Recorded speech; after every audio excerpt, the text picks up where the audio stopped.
Salut tout le monde. Ah, je suis mort de rire. Je suis MDR quand on le dit. Oh là là là là. Quel plaisir de me retrouver tous les dimanches soirs après la semaine pour commenter l'actualité. Et là, je peux vous dire, c'est la jouissance totale. Il faut dire que pendant des mois, c'était les pauvres Palestiniens, on était en pleurs, on récoltait de l'argent, on était désespérés, on était dans un état, il faut dire la vérité, même nous traumatisés. Comment on peut faire ça? Et là, oh le kiff. C'est le kiff parce que là, en fait, tu te dis merci, bon Dieu, quoi. Frapper sur des civils, des innocents, des gens qui n'ont rien, c'était tellement lâche, tellement écœurant qu'il y avait du colère. Mais là, popcorn, les amis, popcorn. Alors évidemment, c'est la guerre, il y a des gens qui meurent, il y a des gens qui souffrent, il y a des gens qui vont perdre leur maison, il y a des réalités. Donc évidemment, on nie pas tout ça, mais on ne peut pas sortir après 2 ans de traumatisme et après tout ce qui se passe, on ne peut pas ne pas, je veux dire, trouver un petit peu de soulagement et un petit peu de justice dans ce qui est en train d'arriver, c'est-à-dire le revers. Parce qu'aujourd'hui, nous allons parler du revers et en tout cas, évidemment, je vous salue toutes et toutes. Merci pour votre fidélité, merci pour votre présence. Je remercie évidemment Eric et toute l'équipe d'Eric. Je vous rappelle tout le temps que ici nous sommes dans un journal qui est soutenu par d'autres et notamment le réseau international dont je vais vous en parler à chaque fois parce que une fois qu'il m'a été permis de découvrir un petit peu ce journal et puis de parler un petit peu avec les créateurs et tout ça, exceptionnel. Donc je vous invite encore une fois dans cette période qui est là, au milieu de tous les gens que vous allez écouter parce qu'évidemment tout le monde a un avis sur tout. On est d'accord? D'aller voir aussi dans le réseau international parce qu'il y a des gens super, super calés qui sont là et franchement, c'est bien d'avoir toutes ces sources d'informations. Je vais saluer aussi tous les groupes YouTube, Crowdbanker, Odyssée, TikTok, etc. qui sont là. Merci de votre soutien à l'émission TV ADP tous les dimanches, 19h30. On va rentrer dans le vif du sujet. Je salue Eric qui est derrière là. Salut Eric, j'espère que tu vas bien. J'espère que tu es en forme, Eric. Je vais te faire criser ce soir. Parce qu'évidemment, moi, ce que je dis le dimanche, ça m'engage moi. Alors évidemment, je ne suis pas un hyberlu. Je suis dans la ligne directrice des gens avec qui je collabore. Eric Montana et toute son équipe. Le rapprochement entre musulmans, chrétiens et toutes les autres formes de croyances ou de non-croyances, mais qui veulent la paix, qui reconnaissent dans le mouvement américano-sioniste cette espèce de folie satanique, etc. Donc, je m'inscris avec eux et je suis dans la grande ligne directrice. Mais évidemment, on a des nuances et des façons de faire. Et moi, je suis content. Pourquoi? Parce que moi, je n'ai pas fait HEC, j'ai arrêté en 5e l'école, je n'ai pas fait tous ces trucs et tout, mais pour l'instant, je ne suis pas un guignol. C'est-à-dire que quand je vais raconter des choses devant tout le monde, que ce soit sur la vaccination ou que ce soit sur d'autres sujets, je n'ai encore personne qui est venu me dire « mais tu racontes n'importe quoi, preuve à l'appui ». La vaccination, je vous ai dit, ce n'est pas du tout un vaccin, c'est une arme biotechnologique. Je vous ai expliqué sur le système neurologique, sur le système immunitaire. Je peux vous expliquer même en détail comment la spike fonctionne. Je peux vous expliquer même ce qu'on retrouve dedans, notamment des choses que les gens ne savent pas. Par exemple, un système d'échange par signal. On a un système de radio-fréquence à l'intérieur du corps. Bon, voilà, c'est des trucs, malgré que je ne sois pas un illettré, j'arrive à comprendre les enjeux. Dieu merci, nul à l'école, mais je sais raisonner. Et là, on nous arrive, Iran, machin. Et dès le début, moi je vous ai dit, dès le début, nous assistons non pas à une action de l'Iran, mais nous assistons à une action du mouvement sioniste à l'intérieur même de celui-ci. C'est-à-dire, ils sont divisés. Ils sont tellement divisés qu'ils se font une guerre sans pitié, puisque Netanyahou, qui est l'homme qui ne veut écouter personne, lui et tout son mouvement, qui est l'homme qui a le rapport de force et qui fait ce qu'il veut. Le problème, c'est que ça pose un problème à tout le monde. La communauté internationale, les Américains, toute la planète. Pourquoi? Parce qu'ils se sont fait chier pendant 50 ans à mettre des lois qui mettent un peu à l'amende tout le monde. Donc, on a un comité, enfin, on a des règles internationales qui font que la Chine n'est pas allée à Taïwan, que la Corée n'est pas allée en Corée du Sud, que le Japon, bref, qu'il y a un ensemble d'acteurs dans le monde qui prennent en considération, parce qu'il y a eu Nuremberg, et après Nuremberg, si on prend les lois qui ont été faites, ben, vous avez Saddam Hussein et tout un tas de chefs, que ce soit de l'Europe de l'Est ou africains, qui vont passer dans ces pays et qui vont même être exécutés pour certains. Donc, c'est sérieux quand même le truc, tu vois. Ils font tous les gros bras, mais ils savent qu'il y a quelque chose qui dure, tu vois. Et puis là, tu as un Netanyahou qui n'a rien à foutre de tout. Il est signataire de rien, il fait ce qu'il veut. Or, ça a commencé à poser de vrais problèmes. Et nous allons le voir aujourd'hui. Et donc, moi, ma thèse, qui s'est vérifiée et qui se vérifie encore au moment où je vous parle, c'est que le mouvement sioniste qui est divisé n'a comme autre arme dans sa poche que de faire ce qu'ils ont toujours fait. Des attaques sous faux drapeau, des attentats sous faux drapeau, ou tout un tas d'autres choses comme ça. Hein. On se rappelle le 11 septembre, les attentats en France, etc., dans lesquels, comme par hasard, il y a toujours le Mossad à quelque part, il y a toujours des agents à quelque part, il y a toujours une histoire comme ça qui arrive, Estrosi notamment, etc., etc.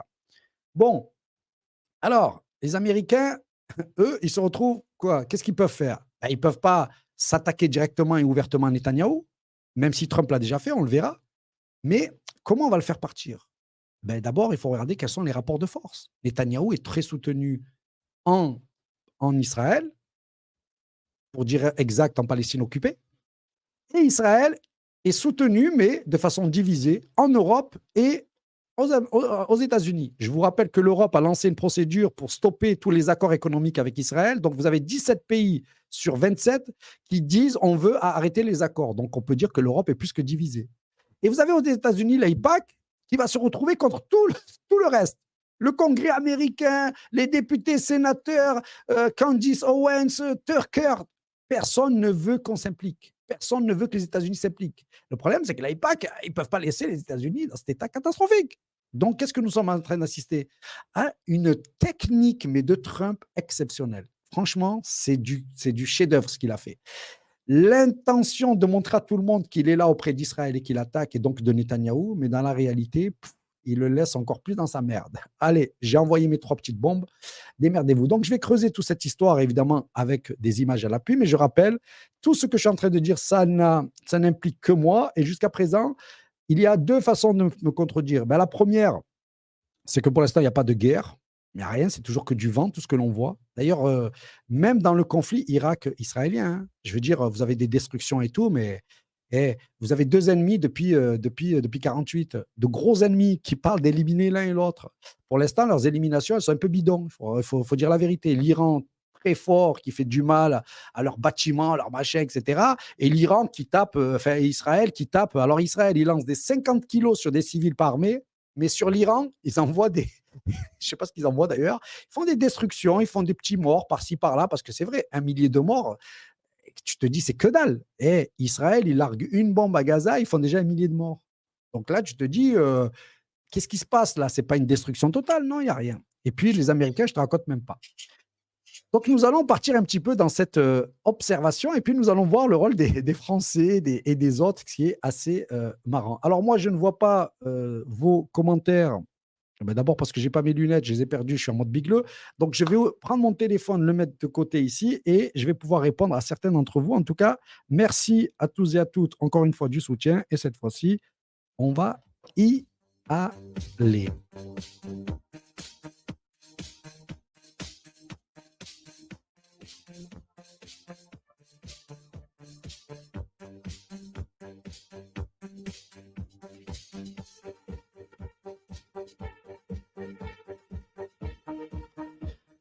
Voilà.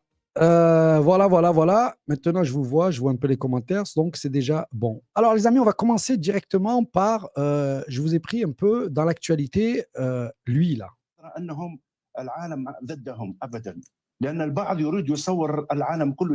Alors lui, c'est pas l'ambassadeur d'Iran, c'est pas l'ambassadeur d'un pays arabe, par l'arabe. En fait, c'est l'ambassadeur d'Israël, presque ce mec. Alors pour ceux qui connaissent pas, c'est Chalgoumi. Chalgoumi, c'est le mec qui dit, c'est la marionnette en fait du mouvement sioniste pendant 30 ans en France. C'est celui qui vient à la télé pour dire évidemment que les musulmans c'est tous des barbares, les musulmans veulent tuer des juifs, les musulmans sont dangereux. Bon, c'est lui qu'on sort du chapeau à chaque fois pour nous sortir que les musulmans, les frères musulmans et tout ça et tout ça. Et là, il va sur I24 pour dire que les juifs, tout le monde veut les tuer, les musulmans, les chrétiens. Lui, il est en train de dire qu'en fait, nous sommes tous avec Israël, il faut que Israël gagne, etc., etc., c'est-à-dire un truc de malade.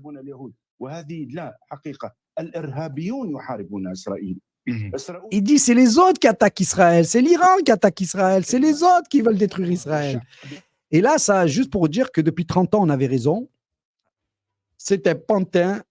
Franchement, c'est une honte, mais en même temps, c'est bien de voir comment ça révèle ce que disaient en fait les gens depuis très longtemps. Maintenant, c'est une évidence, mais il faut savoir que pendant très longtemps, les gens ont critiqué tous ceux qui critiquaient cet imam, et cet imam était pris comme une référence au niveau de la République. C'est juste pour vous dire à quel point la supercherie sioniste, elle va loin, comme El-Baghdadi, alias Simon Elliott, qui était soi-disant le dirigeant de Daesh.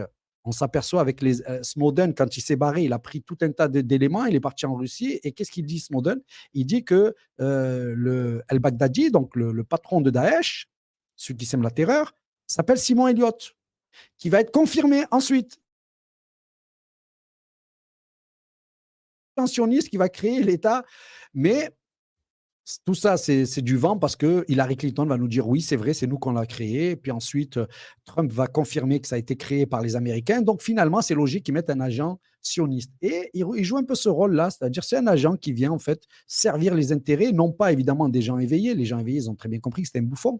Mais pour toute l'immense majorité des Français qui écoutent, eh ben, pour eux, c'est un mec valable, un imam, etc.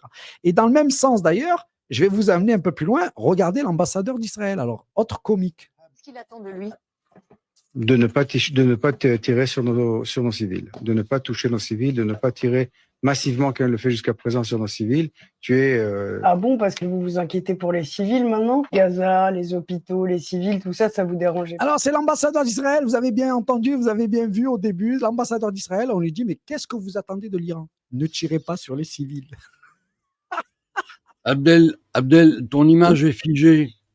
Ah, ton image est figée, on n'a pas vu les images.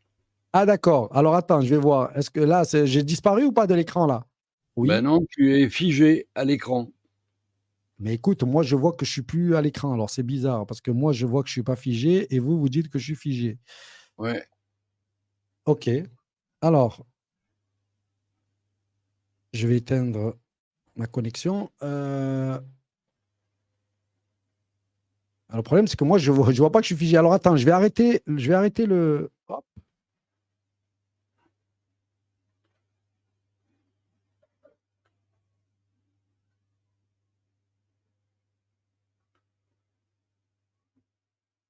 Un instant, amis internautes, soyez patients, il revient.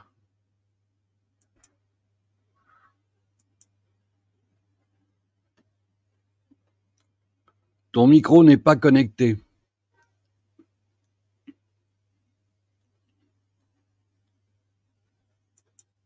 C'est bon. Alors, c'est bon? C'est bon, vas-y.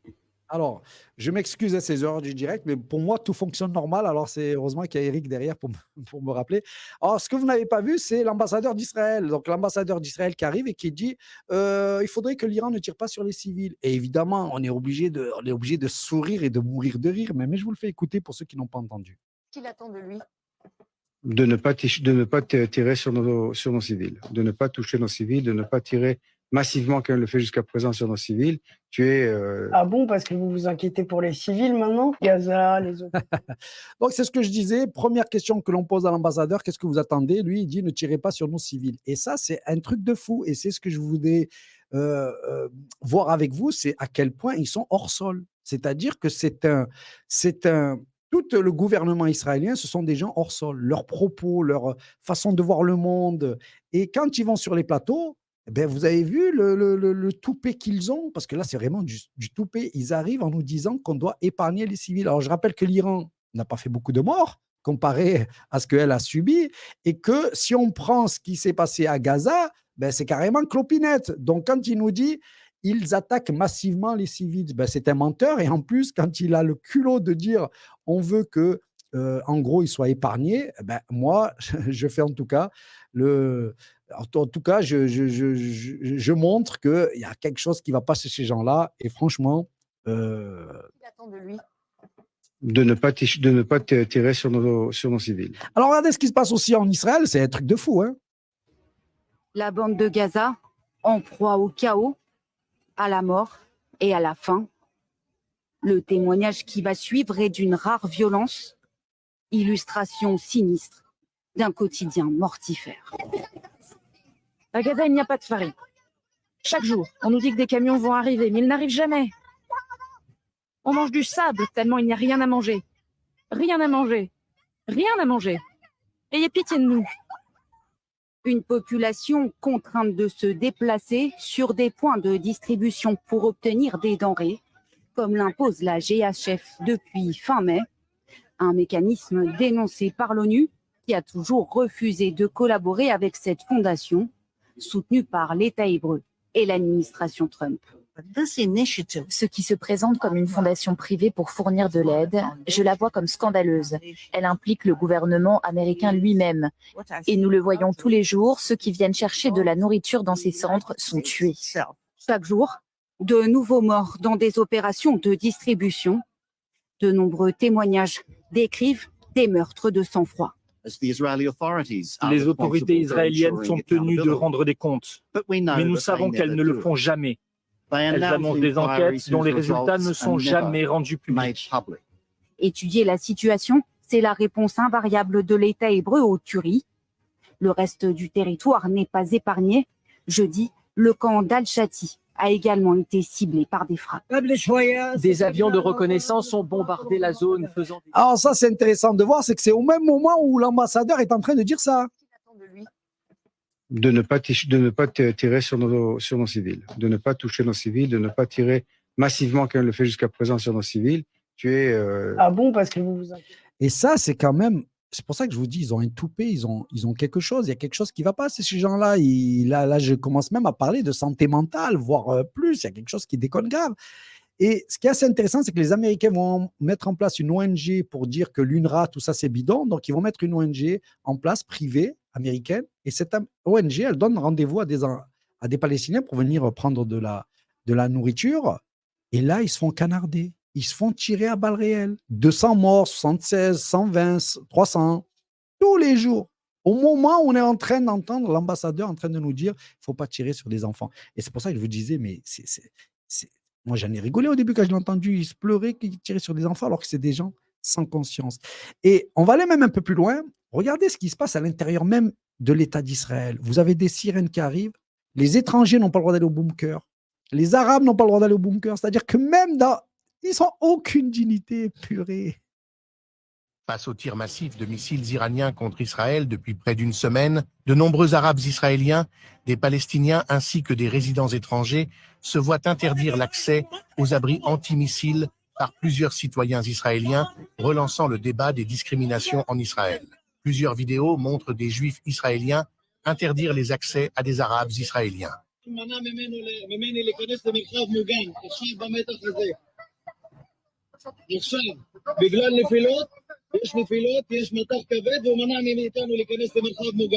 L'absence d'abri pour les Arabes israéliens, qui représentent 20% de la population israélienne, a des conséquences immédiates alors qu'un village arabe au nord d'Haïfa a été touché par un missile iranien tuant une famille entière car il n'y avait pas d'abri. 99% des Juifs israéliens ont accès à des abris, y compris pour les militaires, alors que les 3,5 millions de Palestiniens de la Cisjordanie sont littéralement abandonnés à leur propre sort. Cette situation relance le débat si Israël est réellement une démocratie. Donc là, on commence à voir la préférence nationale, les amis. Là, nous sommes en train de voir que finalement, les Israéliens, ils se rapprochent du nazisme. La préférence nationale, et d'ailleurs, la préférence même de Marine Le Pen.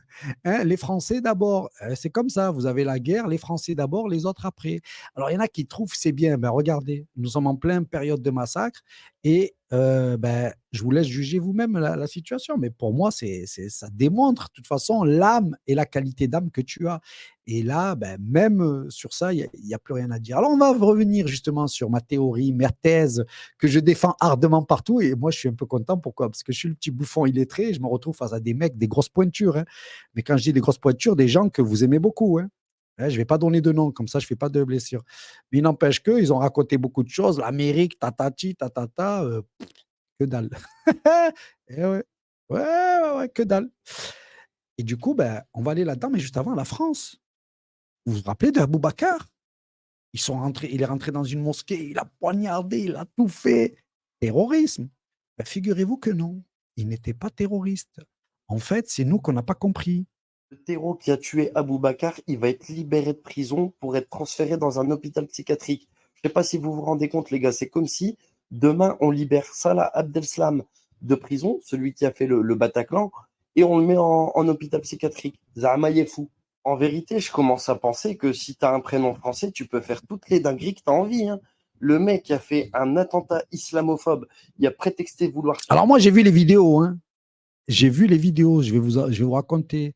Il le fait rentrer, il fait croire qu'il veut rentrer dans la religion musulmane. L'autre, il fait sa prière, et tu le vois. Et puis l'autre, tu le vois s'acharner.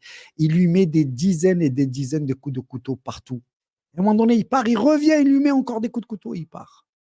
Ce gars-là, ça aurait été inversion des valeurs, ça aurait été un Français qui aurait été poignardé par un Noir, un Arabe, qui vous voulez. Il n'y aurait jamais eu une expertise psychiatrique qui vous dirait qu'il est fou. Même s'il était fou. Moi, je veux bien que lui, on me dise qu'il est fou. Mais ce qui est marrant, c'est qu'ils ne sont jamais fous, les Noirs et les Arabes. Vous savez qu'ils arrivent, qu'ils font des dingueries, ils ne sont jamais fous. C'est que des attentats islamistes, des mecs super bien posés. Par contre, le reste, ils sont tous fous. Ils ont tous des circonstances atténuantes, la folie, etc. Donc là, il va être sorti. Et c'est pour vous dire le degré de choses qui ne va plus en France. Mais la guerre civile, on y va. On y va facile même. Et évidemment, ceux qui vont la provoquer ne seront pas là.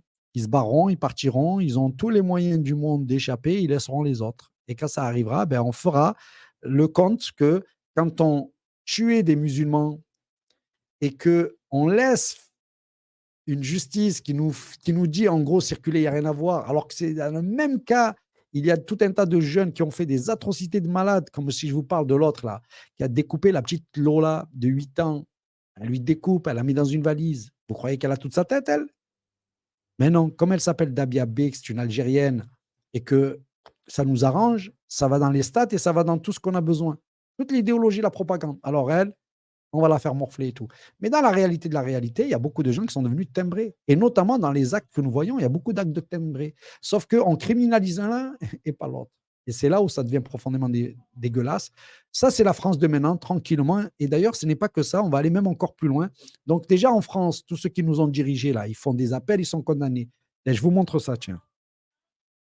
Les dingueries de ce mardi 17 juin, à l'issue d'un troisième procès, l'ancien Premier ministre de Sarkozy, François Fillon, est définitivement reconnu coupable d'avoir détourné des fonds publics dans l'affaire des emplois fictifs de son épouse. Il a été condamné aujourd'hui à une peine de seulement 4 ans de prison avec sursis, 5 ans d'inéligibilité et 375 000 € d'amende, en plus des 800 000 € qu'il a commencé à rembourser. Il échappe donc à toute peine de prison ferme. On le savait, mais c'est désormais confirmé par une expertise pénale. Gérard Depardieu a bien tenu des propos obscènes à l'égard d'une fillette lors d'un voyage en Corée du Nord en 2018, notamment en disant d'une enfant sur un poney, si jamais il galope, elle jouit. À l'époque, Emmanuel Macron avait pourtant défendu l'acteur, dénonçant une chasse à l'homme, allant jusqu'à mettre en doute l'authenticité des images diffusées par complément d'enquête, reprenant mot pour mot la ligne de défense de Depardieu. Le maire de Nice et membre du parti macroniste Horizon, Christian Estrosi, persiste à maintenir le drapeau israélien sur la façade de sa mairie depuis octobre 2023, malgré une nouvelle injonction hier du préfet des Alpes-Maritimes et des recours en justice. Ce défenseur de génocide a réaffirmé hier vouloir continuer jusqu'au bout à mettre son énergie contre toutes les formes d'antisémitisme et d'antisionisme. Mediacité révélé hier qu'Anticor a déposé plainte le 6 juin contre le maire de Toulouse Jean-Luc Moudinque pour détournement de fonds publics et financement illégal de campagne. Près de 200 documents prouvent qu'au moins une douzaine d'agents municipaux ont travaillé à plein temps sur sa campagne de 2020 pendant leurs horaires de travail et sous les ordres directs de son cabinet.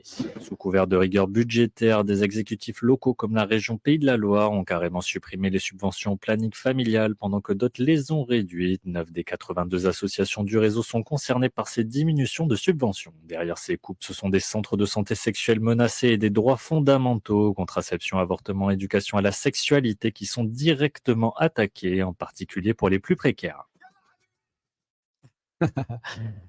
Alors, évidemment, ça c'est en France, tu te dis, bon, par rapport à tout ce qui se passe au niveau international, mais bon, c'est bien de savoir que, attention, il y a encore des choses qui se passent, et là, on va rentrer dans les dingueries. Alors, les dingueries, préparez-vous, parce que les dingueries, c'est Orotalio, Darmanin en général. Écoutez. Ne venez pas en France. Nous n'accepterons rien. C'est la tolérance zéro. Le ministre de l'Intérieur a lancé une chasse aux migrants pour copier Donald Trump, littéralement. C'est-à-dire qu'aux États-Unis, Donald Trump a lancé des milliers de policiers pour traquer les sans-papiers à Los Angeles. Et en France, Bruno Retailleau a lancé des milliers de policiers pour traquer les sans-papiers à Paris. Donc, niveau originalité, c'est pas trop ça. Mais surtout, ce qu'on ne dit pas, c'est que Bruno Retailleau est en campagne presque présidentielle. Et toute cette opération policière, c'est surtout une opération de communication pour séduire, comme d'habitude, l'électorat d'extrême droite. Regardez, Bruno Retailleau est ministre de l'Intérieur, mais si vous ne le saviez pas, depuis un mois, il est devenu le président du parti Les Républicains. Et donc aujourd'hui, en tant que nouveau président du parti, Bruno Retailleau a pour objectif de relancer les Républicains et surtout de se positionner en tant que candidat du parti pour 2027. La preuve, c'est que quand il a annoncé cette grande opération anti-clandestin à la télé, il l'a fait dans le cadre de sa nouvelle campagne intitulée « La France des honnêtes gens avec Bruno Retailleau ». C'est littéralement une affiche de campagne présidentielle. Et sa manière de s'exprimer ne trompe absolument personne. C'est le communautarisme, c'est le séparatisme, c'est l'entrisme que j'entends combattre de la façon la plus ferme. Beaucoup d'hommes et de femmes politiques ont fait la politique des minorités. Voilà, moi je veux m'adresser à la majorité. Cette majorité, pour moi, c'est précisément la France des honnêtes gens. Et donc dans ce contexte-là, bien évidemment que l'objectif principal de Bruno Retailleau, c'est de récupérer l'électorat de Marine Le Pen, qui, souvenez-vous, risque d'être inéligible pour les présidentielles. Donc quand on analyse bien la situation, on réalise que son opération de chasser les clandestins pendant 48 heures, c'est pas vraiment pour avoir des résultats. D'ailleurs, s'il voulait des résultats, il ne l'aurait pas annoncé publiquement partout. La police aurait préféré un peu plus de discrétion. Clairement, son but, c'est de crier sur tous les toits qu'il agit et qu'il est capable de faire ce que les autres n'osent pas faire. Moi, les immigrés clandestins, je peux les mettre dehors. Faites-moi confiance pour 2027. Ne venez pas en France. Nous n'accepterons rien. C'est la tolérance zéro. Ce que je veux dire, c'est que les clandestins ne sont pas les bienvenus en France. Depuis le début de l'année, nous en avons interpellé 47 000. Mais ce qui est dangereux avec cette trumpisation clairement de la politique française, c'est que ça laisse vraiment des traces. Déjà, pour commencer, ça normalise encore une fois le discours d'extrême droite qui aujourd'hui... Alors ça, c'est ce qui est en train d'arriver en France, évidemment. Il y en a plein qui disent « Enfin, on va virer tous les sans-papiers, etc. » Bon, ben déjà, il faut savoir qu'aux États-Unis, il y a une guerre civile. À certains endroits, c'est des allures de guerre civile. Donc déjà... Et deuxièmement, il y a quelque chose qui est un peu profondément dégueulasse, c'est que dans les véritables acteurs qui détruisent la France, évidemment, on ne s'attaque jamais à tout ce mouvement caché, tout ce mouvement, tous ces lobbies, tous ces messianiques, tous ces ésotériques. On s'attaque toujours à ce qui est le plus visible. Le noir et l'arabe, le sans-papier, c'est le facile. Mais je rappellerai quand même aux Français qui ne le savent pas, la majeure partie des édifices ou des grandes constructions que vous avez en France ont été faits par des sans-papiers. Les métros de Paris et toutes les grandes structures. Donc, dans les années 70, 80, 90, 2000, les sans-papiers étaient des gens qui étaient partout dans la construction. Les grands chantiers, les BTP, c'était eux. Et qu'il y a quelque chose de profondément dégueulasse parce que dans ces sans-papiers, il y en a qui sont là depuis des années, des années. Ce n'est pas des mecs qui débarquent juste de suite. Là. Il y en a qui ont depuis des années. Il y en a même qui ont des enfants. Et du coup, il y a quelque chose de dégueulasse parce qu'on met dans le moule l'immigration qui arrive par vagues comme ça avec des gens qui sont là en fait depuis 10 ans, 15 ans, 20 ans et qu'on ne régularise pas. Et moi, j'ai eu la chance de connaître des sans-papiers qui ont travaillé pour la France très dur pendant 10 ans, 15 ans, qui payent en plus. Hein. Ils payent. Et dans ce débat-là dégueulasse, ben vous avez les ratonnades, la chasse aux juifs, la chasse aux sans-papiers, la chasse aux... Ben là, c'est ça en fait qui arrive. C'est-à-dire que Retailleau, il n'en a rien à foutre en vrai. D'accord? Mais franchement, c'est tout du pain béni, lui. Il se présente pour des élections, comme Darmanin d'ailleurs à son époque. Et les sans-papiers, les Noirs et les Arabes, ce sont des champs d'action extraordinaires pour eux. D'ailleurs, ce même Rotalio, donc, qui te dit le droit, tatati, tatata, regarde ce qu'il te dit, juste par exemple, sur Netanyahou, qu'il faut arrêter parce que c'est un dangereux criminel de la CPI, reconnu par la CPI. Écoute ce qu'il dit. Bien sûr, je trouve que cette demande du procureur général de la Cour pénale internationale est insupportable parce qu'elle tente de tracer une équivalence entre les crimes abominables du Hamas, c'est le terrorisme, et la réaction de défense d'Israël. On peut trouver qu'Israël répond mal ou en tout cas de façon mal proportionnée, mais Israël a le droit de se défendre et franchement, aller sur cette pente glissante, je trouve que c'est vraiment scandaleux. Je ne comprends pas d'ailleurs la réaction française. On est dans le en même temps. Regardez le désaveu de la France. On ne se prononce pas sur le fond. Incompréhensible. Incompréhensible. Et vous savez pourquoi il désavoue Macron en direct devant nous tous? Parce qu'il y a tout un mouvement sioniste qui fait qu'il le protège. Il désavoue Macron carrément. Il dit, moi, je ne comprends pas la réaction française. Parce que la France a dit, on est obligé de faire respecter minimum les accords qu'on fait signer. D'accord, on ne veut pas, mais on est obligé. Et lui, il dit, je ne suis pas d'accord. C'est-à-dire, lui, il veut parler de droit quand ça l'intéresse. Il veut parler de notion de justice quand ça l'intéresse. Mais quand le droit est appliqué et que ça ne touche pas ses intérêts, lui, il vient, il te dit non, pas du tout. Et il le dit devant tout le monde. Et il critique même son président. Il critique même sa diplomatie. Mais pour faire ça, il faut que tu aies un bras costaud. Pourquoi ils ne l'ont pas viré, lui? Pourquoi Darmanin, ils ne l'ont pas viré? Parce que c'est toute la puissance du mouvement sioniste. Tu ne peux pas virer des gens qui prennent des coups pour Israël. Tu ne peux pas. Et ça, c'est clair. Donc, ce même Rotalio, il envoie 4000 policiers chasser les sans-papiers, les migrants, etc. Ça a des traces, tout ça. Ça a des traces. Et on ne sait même pas d'ailleurs ce qu'il en fait après. Parce que depuis quand la France, elle peut envoyer 4000 personnes d'un coup dans des avions? Donc, il y a quelque chose qui ne va pas. On sait que plein d'OQTF ne sont même pas exécutés. Donc, qu'est-ce qu'il va faire de ces sans-papiers? C'est quoi? On réinstalle des centres de concentration? C'est quoi le truc? Ces mecs-là sont capables. Donc, c'est pour ça qu'en France, c'est assez rigolo l'actualité quand tu la regardes, où tu vois l'hypocrisie entre ceux qui sont condamnés et ceux qui ont des déclarations bidons, mais tu retrouves ça à l'international, notamment à l'international. Je voudrais vous amener, évidemment, sur Iran, Israël, avec les Américains. Alors, écoutons d'abord, il y a 2 semaines, ce que disait Trump. Trump tourne le dos à Netanyahou. Les médias israéliens sous le choc. Les principaux médias israéliens, notamment Yediot Aharonot et Haaretz, ont rapporté une rupture nette entre Donald Trump et Benjamin Netanyahou. Ces dernières heures, la presse hébraïque fait état d'un véritable état de choc. Trump serait profondément contrarié par les agissements de Netanyahou, qu'il soupçonne d'agir dans son dos et de nuire aux intérêts américains. Selon les informations relayées, Trump aurait découvert que Netanyahou maintenait des contacts secrets avec Mike Wallace, ancien conseiller à la sécurité nationale américain, pourtant limogé par Trump lui-même. Ces échanges porteraient sur des sujets sensibles liés à l'Iran, notamment une possible frappe militaire, allant à l'encontre des orientations stratégiques de l'administration Trump à l'époque. Autre point de tension, la gestion par Israël de l'offensive militaire à Gaza. Netanyahou cherche, selon les sources, à intensifier l'opération et à concentrer les populations dans le sud sans offrir d'aide humanitaire, une approche qui complique les efforts de Trump au Moyen-Orient, alors qu'il prépare une tournée diplomatique dans les pays du Golfe, notamment en Arabie Saoudite. Au Qatar, Trump tourne le dos à Netanyahou. Alors ça c'est il y a 3 semaines. Donc on est d'accord, il y a 3 semaines. En 3 semaines, tu n'es pas devenu, à moins d'être bipolaire ou schizophrène, en 3 semaines, tu ne changes pas toute une politique comme ça. Donc vous avez ce Trump qui est là, qui en a marre de Netanyahou. Et du coup, ça revient à ce que je vous disais de maintenant. Pourquoi les Israéliens se font frapper et que les Américains ne font rien? Pourquoi est-ce que Netanyahou, il est délaissé par une partie des gens? Parce qu'à l'intérieur du mouvement sioniste que je vous disais, mais là, vous allez le voir concrètement avec les déclarations. D'accord? Donc là, vous avez la première, c'est Trump lui-même. Donc, il fait tout un tas de déclarations. Israël est même accusé d'aller à l'encontre même des intérêts américains. Autre déclaration de Trump qui est pas mal, celle-là aussi. Énorme news, Donald Trump veut reconnaître un État palestinien. Le New York Times va mettre en gros titre « Le gouvernement israélien n'est pas notre allié » et Donald Trump qualifie ce gouvernement de trop arrogant. C'est une énorme claque pour l'antitétionniste. Le Jérusalem Post vient d'annoncer que Trump est sur le point de reconnaître l'État palestinien.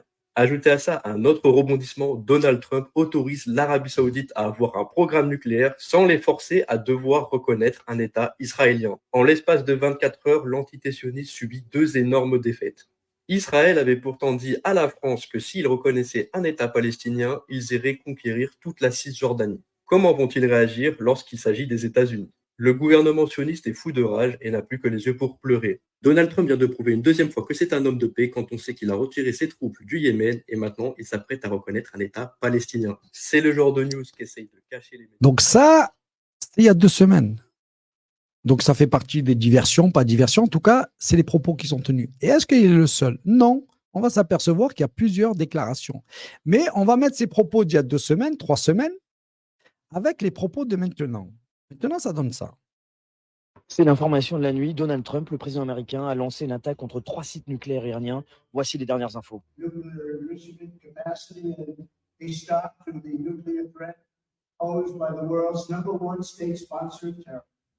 Tonight, I can report to the world that these strikes were a spectacular military success. Les Iraniens ont également confirmé les frappes aériennes annoncées par le... Donc nous avons 3 sites qui sont touchés et Trump qui est là. Il y a peu, l'armée américaine a mené des frappes de précision massives sur 3 sites principaux d'installation nucléaire du régime iranien. Fordo, Natanz et Ispahan. Tout le monde a entendu ces noms pendant des années. Alors qu'ils construisaient cette entreprise horriblement destructrice, notre objectif était la destruction et la capacité d'enrichissement nucléaire.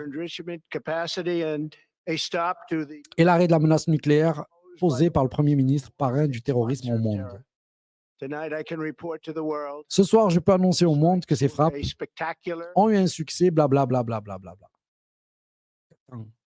Juste avant, je viens de te montrer ça. À Netanyahou, les médias israéliens sous le... Qu'est-ce qui se passe? Qu'est-ce que c'est? Et là, évidemment, vous êtes dans le monde de la géopolitique. Et dans le monde de la géopolitique, ça veut dire le monde de l'hypocrisie, des faux-semblants et des manœuvres. Donc, si vous êtes là à écouter leurs déclarations et à vous fier qu'à leurs déclarations, vous êtes hors jeu, vous êtes hors game, puisque justement, ces déclarations sont là pour vous amener dans le hors game. Mais si vous considérez l'ensemble du total, là, vous n'êtes plus dans le je gobe tout ce qu'ils me disent. Donc, il y a bien, il y a bien quelque chose qui est de l'ordre de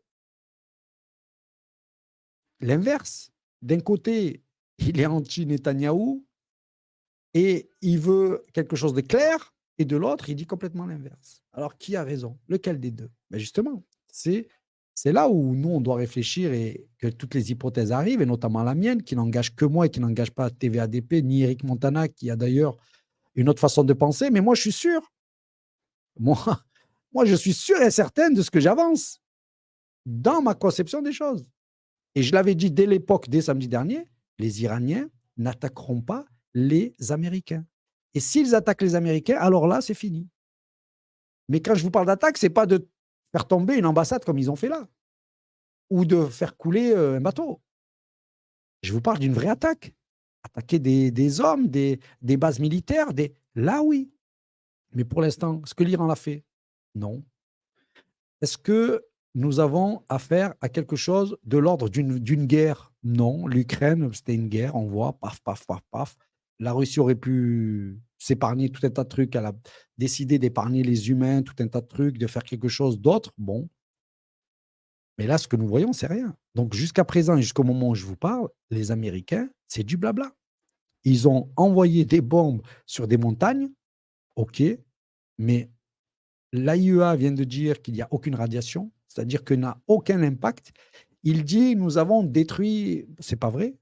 Il n'y a que du plutonium et des trucs radioactifs. Si tu as détruit, pourquoi il n'y a rien qui s'évapore? Pourquoi l'AIEA, qui est là avec tout un tas d'appareils, ne relève aucune trace? Deuxièmement, on n'a aucune certitude qui nous prouve que ça a été touché. Et là, vous voulez voir que les Américains ne veulent pas réellement détruire l'Iran, ou en tout cas même ses installations. C'est que pour ce faire, il aurait fallu qu'ils envoient les 3 avions dans un site et qu'ils cumulent les bombes au même point pour aller de plus en plus profond et essayer de toucher l'arsenal nucléaire ou l'arsenal iranien. C'est pas ce qu'ils ont fait. Ils ont pris 3 avions, ils ont allé dans 3 endroits différents, ils ont lâché un endroit, ils ont fait de la poussière, beaucoup de poussière, ils ont fait un peu de fumée qui monte en l'air, mais que dalle. Aucune radiation, rien. Du vent. Par contre, d'un point de vue de l'image, on a montré qu'on était avec Israël. On a fait des déclarations pour taper sur l'Iran, mais il y a 2 jours, ils ne tapaient pas sur l'Iran, ils négociaient avec eux. Donc vous voyez bien qu'il ne faut surtout pas s'arrêter à ça, il faut regarder les faits. Et est-ce que l'Iran va répliquer? Mais l'Iran n'a pas intérêt à répliquer. L'Iran doit continuer à taper sur Israël parce que les Américains n'auront rien fait. Ils ont sauvé la posture entre eux, mais ils n'ont pas sauvé la posture pour sauver Israël. Pas du tout. Donc vous allez voir dans les jours qui arrivent si véritablement ces frappes ont touché quelque chose de profond en Iran. Et si c'est le cas, vous verrez une guerre arriver dans laquelle vous avez les Russes qui sont prêts, etc. etc. Mais pour l'instant, franchement, ne vous fiez pas à tout ce que vous voyez. Pas du tout. C'est du vent. Et les Américains ne sont toujours pas en guerre. D'ailleurs, on va regarder un peu plus en profondeur. Cette nuit, les États-Unis ont lancé leur attaque contre l'Iran. Les cibles, les sites nucléaires les plus sensibles du pays, Fordo, Natanz et Ispahan. Et c'est exactement ce que l'Iran redoutait. Les Américains ont envoyé leur avion le plus sophistiqué, le B-2 Spirit. C'est un bombardier furtif quasiment invisible par les radars, capable de traverser n'importe quel pays sans être repéré. Et ce B-2 transportait une bombe très spéciale, la GBU-57 Penetrator. C'est une bombe de plus de 14 tonnes, conçue spécifiquement pour détruire des bunkers enterrés profondément sous terre, que seuls les États-Unis savent produire et surtout utiliser. Israël n'a pas ces technologies. Elle peut pénétrer jusqu'à 24 mètres de béton et plus de 60 mètres de roche avant d'exploser. Depuis des années, les Iraniens avaient enterré leurs installations à plus de 80 mètres sous la montagne, protégées par du béton renforcé spécial. Donc pour atteindre ces cibles, les Américains n'ont pas frappé qu'une seule fois. Il aurait fallu envoyer plusieurs bombardiers B-2 sur chaque cible et au moins 4 bombes larguées successivement pour percer les couches pour atteindre le cœur des complexes. Pourquoi est-ce que c'est grave? Parce que ce sont des bombes de 14 tonnes. Parce qu'on parle de puissance de frappe capable de provoquer des séismes au niveau du pays. Parce qu'on a atteint des niveaux de violence quasi nucléaires et surtout sur des sites qui sont eux-mêmes nucléaires. Cette nuit... Donc vous avez vu, pipeau sur pipeau. En plus, c'est quoi le pipeau aussi? C'est que l'Iran-Israël, c'est collé. Si tu envoies quelque chose d'atomique, tu auras les répercussions qui vont venir aussi sur les autres. Donc, parler de guerre nucléaire, alors qu'ils sont tous collés, c'est du n'importe quoi. Personne ne fera ça. Quels sont les fous qui vont envoyer une bombe nucléaire qui peut toucher tout le monde? Donc, ça, c'est du bluff et de la communication à 2 balles. Et on a vu, donc, c'est Trump qui va changer de posture à chaque fois parce qu'il n'en a rien à foutre qu'on garde des images, des traces et tout ça. Lui, il pense que peut-être qu'on est tous des amnésiques ou en tout cas, le monde politique fait ça. Ils disent oui la veille, non le lendemain, mais ça n'a aucune conséquence réelle. Mais allons un peu plus en profondeur pour ceux qui connaissent l'Iran. Attaque l'Iran, l'Iran va répliquer et va répliquer notamment en attaquant les bases militaires américaines dans la région. Il y en a beaucoup, il y a beaucoup de soldats américains qui sont déployés, 40 000 au total, ça fait autant de cibles potentielles et ça peut signifier que les États-Unis se retrouveraient entraînés dans un nouveau conflit interminable et potentiellement difficile avec des pertes humaines. Donald Trump veut à tout prix éviter ce scénario. Les Américains attaquent l'Iran, l'Iran va répliquer et va répliquer notamment en attaquant les bases militaires américaines dans la région. Alors je réponds à Accueil Studio qui dit il y a des milliers de kilomètres qui les séparent. Regarde exactement combien tu auras déjà et tu verras la séparation. Mais non, c'est très peu. Même si tu me parles de 2000 km, c'est rien. C'est que dalle. Les nuages radioactifs et tout, ils ont traversé. Bon, c'est vrai qu'ils se sont arrêtés à la frontière française, mais ils ont traversé des continents facilement. On est en l'air et on est sur des capacités qui sont énormes. Donc évidemment que si tu envoies une bombe nucléaire sur un tel, tu as toute une région qui va être touchée, tout un tas de pays. Donc, dire que c'est faux, qu'est-ce que je te raconte? On continue toujours sur l'Iran. Regardez bien ces images. Ce ne sont pas des scènes de film, mais la réalité en Israël. Ces dégâts ont été causés par les missiles iraniens en plein cœur des zones résidentielles. Toits effondrés, façades éventrées. C'est le résultat d'un conflit qui prend une tournure de plus en plus dangereuse et pendant que certains fuient, d'autres tentent de sauver ce qui peut l'être. Est-ce qu'on va vers une guerre totale au Moyen-Orient? Dites-moi ce que vous en pensez. Regardez bien ces images. Alors ça, c'est intéressant. C'est juste après que les Américains aient frappé. Donc, après que les Américains aient frappé, nous allons voir l'Iran qui va lancer tout un tas d'attaques. Donc, Ben Gourion, l'aéroport et tout un tas d'autres endroits. Et ça donne ça après Gaza fini. Et là, on dirait Gaza. Vous vous rappelez, à chaque fois, on disait, oh, c'est impressionnant comment les missiles rendent toutes sans vie, fade. Ben, pareil, voilà. Donc là, vous avez l'impression d'avoir Gaza touché. Ben, ça, c'est ce que les Iraniens font. Donc, au bout d'un moment, il était obligé d'intervenir. Je comprends que la pression sioniste devait être trop dure, mais il ne faut pas croire que ça a touché quoi que ce soit. L'Iran a gardé toutes ses capacités offensives à lancer des missiles balistiques, des missiles supersoniques, etc. Donc là, soi-disant, on a empêché l'Iran de faire une bombe atomique, mais elle ne l'avait pas, et vous allez le voir qu'elle ne l'avait pas. Mais c'est surtout qu'on a empêché rien du tout, parce que l'Iran, c'était pour l'électricité. Au pire, l'Iran n'aura pas d'électricité nucléaire. Donc, ça n'enlève en rien la capacité de l'Iran. On continue toujours sur l'Iran. 3 blessés, est-ce que le bilan aurait pu être beaucoup plus lourd quand on voit la zone d'impact du missile? Tout à fait. Alors, on est à 23 blessés, dont 2 graves. Le bilan aurait pu être catastrophique. On aurait pu avoir des dizaines, voire des centaines de blessés. Ici, lorsqu'on est arrivé sur les lieux, il y avait encore des centaines de personnes dans les abris souterrains que vous avez derrière nous. Ici, dans cette maison qui a été frappée directement par le missile, vous voyez, 3 personnes étaient coincées dans l'abri, dont une blessée gravement par des projectiles. Quel est le travail des secouristes là en ce moment? Est-ce qu'il y a encore des personnes qui pourraient se trouver sous les décombres? Alors, on a essayé de faire un inventaire pour savoir qui pourrait être sous les décombres. Et là, on va ratisser la zone. On l'a déjà fait depuis ce matin. On fait appartement par appartement pour être sûr qu'on n'a oublié personne, que personne se cache ou que personne ne se trouve sous les décombres. Vous êtes secouriste, vous êtes aussi israélien, vous vivez la situation comme tous les habitants ici. Après cette frappe ce matin, est-ce que vous pensez que l'attaque américaine de cette nuit était une bonne chose quand on voit déjà les conséquences ici sur Tel Aviv? Alors, le fait d'avoir une menace sur notre tête qui repose de missiles balistiques récurrents, je pense que l'attaque de cette nuit était inévitable pour permettre à notre peuple de vivre en sécurité. Ah, c'était inévitable. C'est ce que je vous disais. Le soutien à Netanyahou, vous allez voir, parce que moi, j'ai d'autres témoignages de gens qui n'en peuvent plus de lui alors qu'il le soutenait. Alors, à ceux qui disaient, Abdel, tu racontes n'importe quoi, enfin, il n'y en a qu'un sur les commentaires. Alors, je lui dis qu'il y a 1700 km entre l'Iran et Israël. 1700 km, c'est que dalle. Donc, les gars, quand vous êtes en train de commenter, en plus, on vous lit, faites l'effort pour nous qui faisons de l'effort pour vous lire, de poster ou de mettre des commentaires qui nous permettent de nous enrichir ou même d'échanger, même si on est en désaccord. Mais venir faire des bouffonnages, vous raconter n'importe quoi, vous êtes toujours dans le délire, vous avez des super égos, mais allez voir d'autres lives. Là, on essaye de poser une réflexion, les gars, que vous pouvez partager ou pas partager, mais grandissez, d'accord? 1700 et quelques kilomètres, c'est pas énorme, c'est pas que dalle. C'est pour ça d'ailleurs que leurs missiles qui sont de moyenne portée et qu'ils sont en train de faire des missiles qui vont jusqu'à 4000 km. 4000 km, c'est une longue distance. Mais 1700, arrêtez vos conneries. C'est côte à côte, c'est collé 1700. À l'échelle d'un avion, c'est collé. C'est 1 heure de route. D'accord? Donc, on refait, on essaie d'être constructif, s'il vous plaît, mais vous pouvez être très critique de ce que je dis. Ça, c'est pas un problème. Donc, on revient. Donc, l'Iran, vous avez vu, ils ont riposté directement. On continue toujours dans la série. L'Iran frappe en profondeur, l'Iran frappe des objectifs divers sur tout le territoire israélien avec des nouvelles technologies qui, à mon avis, n'avaient pas été sous-pesées dans la planification militaire. Et en même temps, on s'aperçoit aussi que l'Iran est capable de frapper l'activité économique d'Israël avec une rare violence, mais en même temps, c'est un message fort qui est adressé aussi aux autorités israéliennes en leur faisant bien comprendre que malgré la disparition de certains chefs militaires, le système de commandement iranien est toujours intact.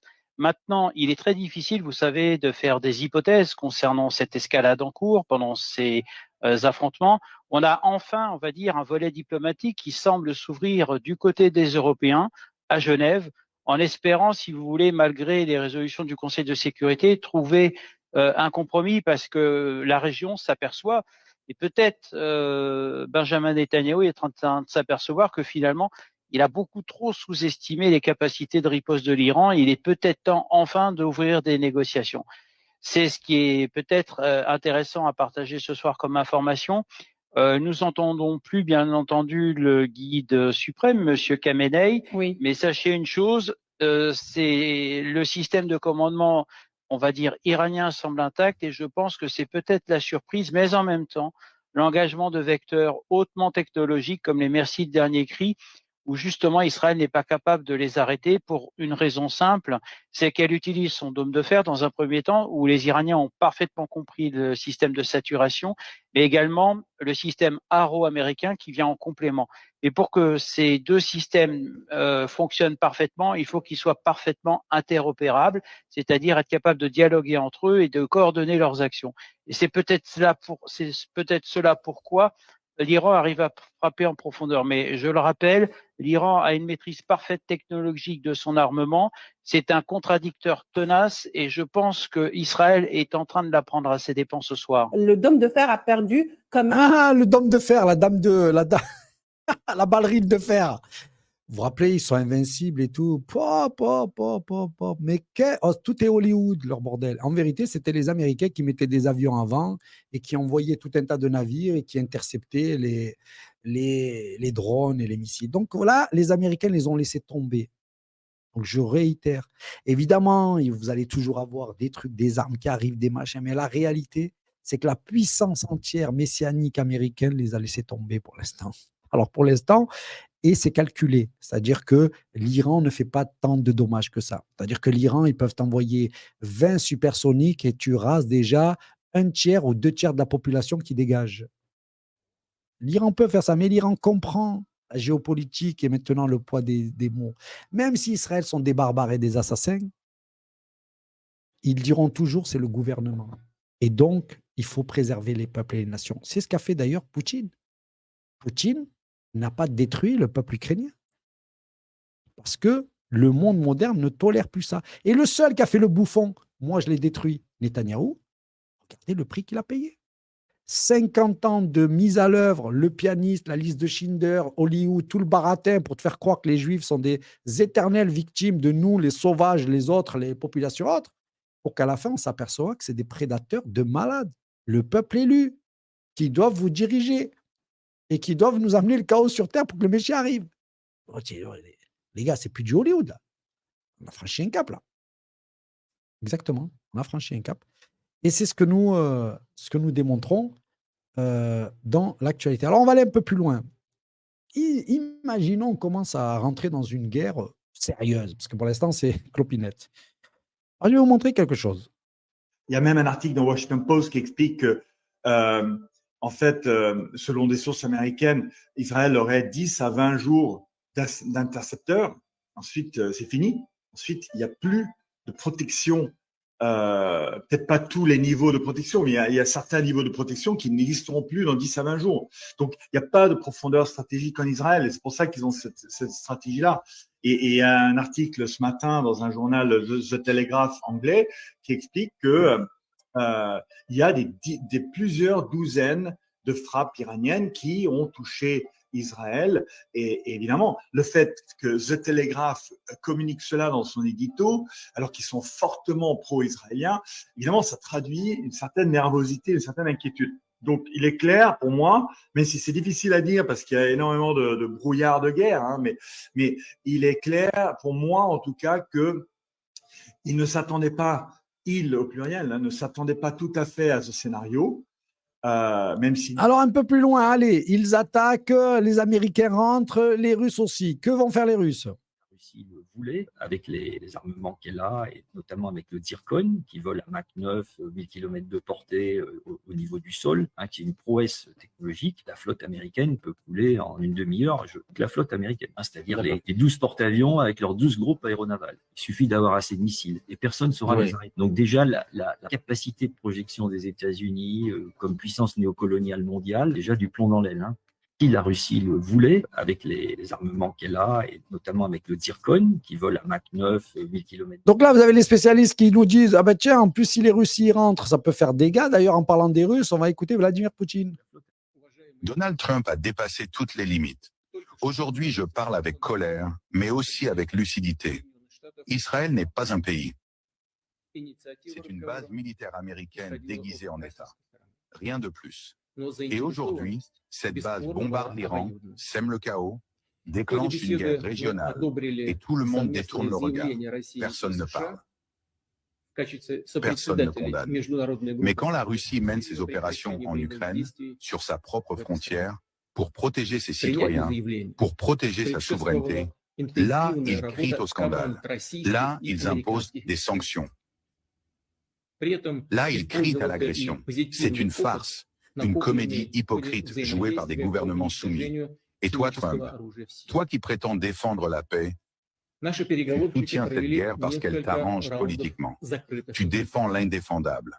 Tu encourages une agression sanglante et illégitime. Ah, c'est intéressant là ce que nous dit l'ami Starzulski. Ouais, Poutinos.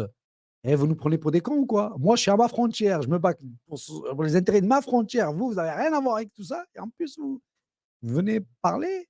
Et ça, c'est intéressant. Et il dit, toi, Trump, tu défends. Parce qu'avant, il y avait des petits liens entre eux et tout. Toi, Trump, tu défends. Donc, évidemment, les Américains savent très bien que si l'Iran a tout ça, c'est parce qu'il y a les Chinois et les Américains derrière, enfin, et les Russes. Il faut rappeler à tout le monde que l'Iran, on parle de l'Iran, mais l'Iran a la Corée et tous ces gens qui la ravitaillent tous les jours. Contrairement à Israël, qui, elle, était divisée avec les Européens, avec les Américains, et qui, elle, n'a pas, justement, on le voit, n'a pas la capacité de tenir toute la puissance. Et encore, l'Iran, ils sont en mode tranquillos. Ils envoient 300, 400, ils peuvent en envoyer 1000. Ils laissent des temps de répit, ils pourraient les bombarder tout le temps. Mais ils savent faire la guerre. Ils savent faire la guerre. Ils comprennent les enjeux. Et l'Iran, il a un objectif, tout doucement, petit à petit, jusqu'à qu'on devienne une superpuissance et qu'on puisse tenir tout le monde. Donc, franchement, il faut dire l'Iran, chapeau. Chapeau, la leçon que vous donnez au monde entier. 50 ans d'embargo, une diabolisation qualifiée même d'axe du mal, et pourtant, vous n'avez pas baissé votre froc comme beaucoup de pays musulmans, comme beaucoup de pays arabes. Vous avez été intelligent, patient. Vous fabriquez des scientifiques en veux-tu, en voilà, des diplomates en veux-tu, en voilà, ce qui fait que quand on vous en enlève 15, il y en a 15 qui arrivent. En France, il n'y a même plus un Premier ministre. On n'arrive même plus à trouver un Premier ministre. Ils sont partis mettre Bayrou. Ils n'ont plus que dalle. Ils ont recyclé tout le monde. Elisabeth Borne, Manuel Valls, tellement ils ne trouvent plus personne. Pour vous dire à quel point l'Iran, c'est laisse tomber. Nous, on est là, la France, c'est super puissance et tout. D'ailleurs, ce qui est marrant, c'est que quand ils ont attaqué la Russie, vous savez ce qu'ils ont dit, l'Union et tout? Et nous, on n'est pas là-dedans. Ils se sont désolidarisés vite. Pourquoi? Parce qu'ils savent très bien les retombées qu'il va y avoir ou qu'il pourrait y avoir. Donc, vous allez voir l'Iran, intelligemment, si elle répond, vous allez voir que ça sera très mesuré. Il n'y aura pas de guerre. Personne n'est prêt à faire la guerre pour Israël, pour Netanyahou. Personne. Et ça va se confirmer, Inch'Allah, dans les jours à venir. L'attaque militaire américaine sur l'intégrité, sur la souveraineté d'un État membre de l'ONU qui se joint au régime génocidaire israélien et, encore une fois, cela démontre l'agression des États-Unis par rapport à l'Iran et par rapport à ses programmes pacifique. Nous ne laisserons jamais tomber notre droit de nous défendre, notre souveraineté, notre sécurité. Alors évidemment, l'Iran, ils ne se sont pas dégonflés, ils sont venus dire à tout le monde, les Américains, si vous venez nous toucher, on va vous faire mal. Et ils le disent haut et fort. Et j'aime, moi, cette attitude-là. Parce qu'il faut savoir que l'Iran, c'est pas l'Iran, c'est un mouvement chiite, donc c'est un mouvement, c'est comme si je vous disais l'ennemi des sunnites. Dans le monde islamique, ils sont plus ennemis que Daesh. Mais intelligemment, ces dernières années, ces derniers mois et ces dernières années, on commence à voir une espèce de pacte de non-agression, etc. Et du coup, on commence à voir déjà tout un tas de soutien de l'Iran qui n'est pas basé sur une hypocrisie, puisque c'est des chiites, on ne les soutient pas. Non, on les soutient, ils ont le droit de se défendre, parce que les pays musulmans savent qu'ils peuvent être attaqués.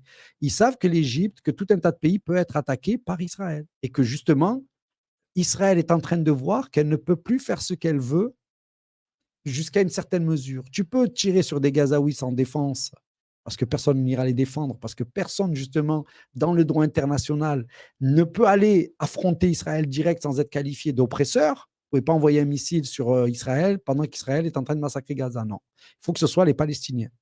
C'est pour ça que dénuer au Hamas ou à toute organisation de défense de la Palestine le droit de se défendre, c'est comme si vous disiez à l'Iran maintenant, tu n'as pas le droit de te défendre.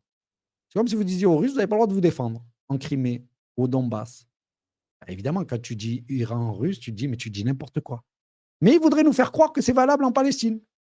Le Hamas n'a pas le droit de se défendre. Le Hamas n'a pas le droit de vouloir libérer le pays. Ce sont des criminels et des terroristes. Et ça, évidemment, si tu dis le contraire, tu peux te retrouver en prison. Tu peux te retrouver expulsé. C'est une d'ailleurs des raisons pour laquelle j'étais encore expulsé. Dans le dossier, c'est clair. Ne condamne pas le Hamas. Moi, j'ai dit, si je condamne le Hamas, il faut que je condamne la résistance française. Je ne peux pas condamner les justes de la résistance française, surtout qu'ils étaient que 5%, à lutter contre la barbarie nazie ou la collaboration. Donc, je ne peux pas condamner le Hamas. Vous êtes fous, quoi. Je vais condamner des gens que tu es allé chez eux et tu as pris leur terre et que tu tues leur peuple. Ben oui, vous ne pouvez pas. Vous, en France, en Europe, vous ne pouvez pas. Voilà ce que c'est que les démocraties occidentales. On désigne un ennemi, même si tout le bon sens te dit, mais attends, tu ne peux pas être ennemi. Et dans ce sens-là, donc vous allez voir, ici, là. 7h48, Sonia De Villers, votre invité est historien et diplomate, ancien ambassadeur d'Israël en France. Bonjour Elie Barnavi. Bonjour Sonia. Vous vivez à Tel Aviv, vous êtes de passage à Paris dans une revue belge qui s'intitule Regard. Vous venez de publier un texte assez inhabituel sous votre plume. Il s'achève ainsi, je le lis. Je veux partager avec les lecteurs l'effroi et le dégoût qui m'étreignent. Le dégoût face au saccage par une bande de forcenés de l'une des plus belles aventures collectives des temps modernes. D'effroi d'avoir à m'avouer, moi, juif sioniste, honteux de mon pays. Elie Barnavi. Voilà. La théorie d'Abdel, elle tient sur quoi? Alors, je ne le connaissais pas, lui. Hein. D'ailleurs, je ne connaissais aucune de leurs déclarations. Hein. J'ai fondé ma perception des choses sur le fait que les déclarations au départ de Trump. Et puis, quand l'Iran attaquait, je m'attendais à une riposte quasi immédiate des Américains. Quasi, par exemple, des avions en l'air, comme ils font d'habitude. Et quand j'ai vu qu'il n'y avait pas d'avion, et quand j'ai vu que pendant 2 jours, ils ont été bombardés sans que rien ne se passe, instantanément, je me suis dit, ils les ont lâchés. Et c'est ça la puissance américaine. Jusqu'à présent, c'est que Israël pouvait faire ce qu'elle voulait parce que en sous-marin, il y avait des trucs incroyables. Incroyables. Des avions qui décollaient, des bombes, des munitions qui arrivaient, de l'argent qui arrivait, tout ça dans les coulisses, incroyable. Mais une fois qu'il n'y a plus ça dans les coulisses, quelle fragilité nous voyons. Donc là, vous avez vu l'ambassadeur d'Israël? J'ai honte en tant que sioniste, il parle de belle aventure, donc lui, il ne regrette pas la création de l'État d'Israël ni rien. Mais là, il dit ce que je suis en train de voir, c'est honteux. Alors là, on va dire, vous aviez l'ancien ambassadeur. Je vais vous en montrer un autre, et pas des moindres. Je voudrais vous dire, l'ennemi n'est pas l'Iran. L'Iran est un ennemi. L'ennemi n'est pas le Hezbollah. Le Hezbollah est un ennemi. L'ennemi n'est pas le Hamas. Le Hamas est un ennemi. L'ennemi, c'est le messianisme. C'est ces groupes israéliens messianiques. Ancien Premier ministre. Vous vous rendez compte de l'onde de choc? L'ambassadeur, l'ancien ambassadeur, l'ancien Premier ministre, tout un tas de gens, de philosophes qui montent dire que ce sont des dangereux barbares, les ennemis même d'Israël. Les plus grands ennemis, il dit, c'est même pas l'Iran, c'est même pas le Hezbollah qui sont tous des ennemis, c'est même pas l'autre, c'est eux les messianiques. Et là, vous commencez à comprendre ce qu'on dit depuis le début, c'est-à-dire que de tout le temps, il y a eu ce rapport de force au niveau sioniste et que si l'histoire nous a appris que Hitler a été soutenu par Rothschild et par tout un tas de dynasties qui vont ensuite fonder les colonies, si l'histoire nous a appris que la déclaration de Balfour, c'est l'ancien Premier ministre anglais qui va le faire au Rothschild, c'est-à-dire que le Rothschild, c'est lui le parti prenant. Si l'histoire nous a appris que Herzl n'était même pas croyant, Ben Gurion n'était même pas croyant, et qui ne sont même pas d'Israël. Ils viennent tous des pays de l'Est, Pologne, Ukraine, ce que tu veux. Donc là, vous voyez bien que de tout le temps, il y a eu ces divisions. Mais nous, on ne connaissait pas tout ça. On ne connaissait pas les Lubavitch, le mouvement messianique, ceux qui ne le veulent pas, ceux qui veulent l'athée, tout ça. Mais quand on commence un peu à maîtriser tout ça, on voit facilement leur jeu. Donc là, vous avez tout un mouvement anti-Benjamin Netanyahu qui s'appuie sur des déclarations officielles et publiques dans leurs propres journaux. I24, Haaretz, The Times of Israel. Donc, on ne peut pas venir et me dire, Abdel, elle est farfelue, ton truc. Qu'est-ce qui est farfelu? Parce que je n'ai pas un costume cravate et que je n'ai pas fait je ne sais quel parcours ou quel truc d'école et que j'arrive, vous dites... Parce qu'on n'entend pas beaucoup cette thèse de vouloir dégager Netanyahou, qui est un mouvement sioniste qui se bat. D'ailleurs, j'ai entendu personne la porter. J'ai entendu tout le reste, mais jamais quelqu'un qui la porte là. Or, elle est évidente. Elle est évidente. Et vous avez d'autres déclarations qui sont encore pires que ça et qui sont plus prononcées. Toujours pareil, par exemple, Ehud Olmert. Let it be clear.